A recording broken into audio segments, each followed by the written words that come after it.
The Hobbit is definitely a great example of how a prequel should be. First, we're introduced to Bilbo, who is Frodo's uncle, and whose life will change after Gandalf tells him he should join him in his journey. After this, we have a series of funny events in the beautiful Shire until we meet all the dwarves, whose names are pretty confusing. Of Baggin.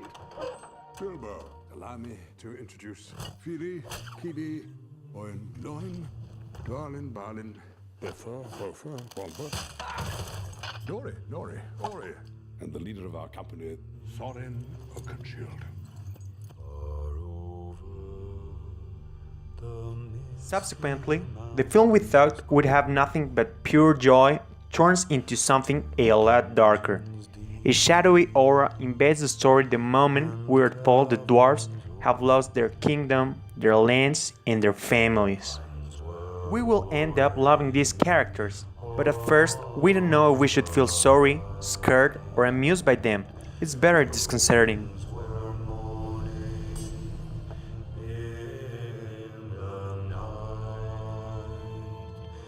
Scenery is by far one of the strongest points this fantastic motion picture has. Whether a scene takes place in a cave, forest, valley, or jungle, the beauty of the landscaping is just delightful.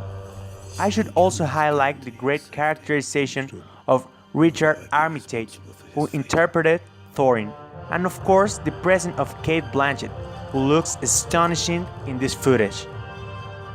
The action sequences represent another solid component of this film and ensure the entertainment and excitement during most of the time. Can you promise that I will come back? No. And if you do, you will not be the same.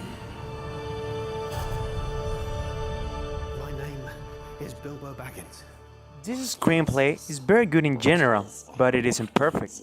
One of the things that could have been better is the time distribution, because we have some parts where nothing important occurs and others where too many important events happen way too fast.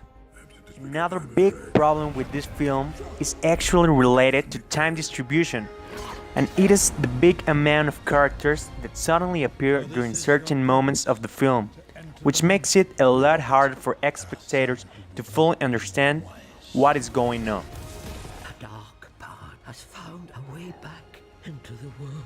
One last thing that should have been better was the making of the CGI characters. We all expected Gollum to look more realistic, taking into consideration that this film had a budget of more than $300 million. We know this story is part of the immersive fantasy genre because the whole story develops in a fantastic world that is actually normal for our characters. This isn't the best movie I have ever seen, but in general it is quite good, so I'm giving it 4 out of 5 stars. Home is now behind you. The world is ahead.